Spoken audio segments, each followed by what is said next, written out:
Thyroid గురించి ఎందుకు మాట్లాడడానికి వచ్చానంటే ఈరోజు ప్రపంచం మొత్తం మీద WHO అంటారు, వరల్డ్ హెల్త్ ఆర్గనైజేషన్ వాళ్ళు ప్రపంచ థైరాయిడ్ దినోత్సవం అని చెప్పి ఈరోజు జరుపుకుంటారు. ఈరోజు నేను వచ్చి థైరాయిడ్ గురించి ఎందుకు మాట్లాడుతున్నాను అంటే, ప్రపంచంలో ఉన్న అమ్మాయి కానీ అబ్బాయి కానీ ఎవరైనా కూడా ఆడ మగ తేడా లేకుండా ప్రతి ఒక్కరు ఆరోగ్యంగా ఉండాలి అంటే వాళ్ళకి ఏదైతే ఈ ఎండోక్రైన్ హార్మోన్ థైరాయిడ్ అన్నది కంట్రోల్లో ఉండి నార్మల్గా ఉంటేనే మంచిది.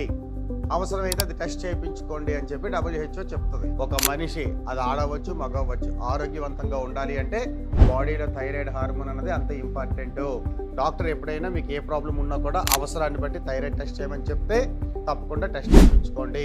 ట్రీట్మెంట్ వాడమని చెప్పినప్పుడు తప్పకుండా ట్రీట్మెంట్ వాడండి. WHO వరల్డ్ హెల్త్ ఆర్గనైజేషన్ ఏం కోరుకుంది? ప్రతి ఒక్కరు సమాజంలో ఉన్న వాళ్ళు థైరాయిడ్ టెస్ట్ చేయించుకొని ప్రాబ్లం ఉంటే రెక్టిఫై చేసుకోండి, మీరందరూ ఆరోగ్యవంతంగా ఉండండి కోరుకుంది. అలాగే ఇక్కడ దాని శ్రీధర్ కూడా నా కోసం మీరు వచ్చిన మీ అందరూ కూడా ఆరోగ్యవంతంగా ఉండాలని కోరుకుంటూ వరల్డ్ హెల్త్ ఆర్గనైజేషన్ రోజు థైరాయిడ్ దినోత్సవం రోజు మీ అందరికీ థైరాయిడ్ మీద అవేర్నెస్ క్రియేట్ చేయడానికి నా ఓపీ ఆపేసి బయటకు వచ్చి మేము మీకు చెప్పాను.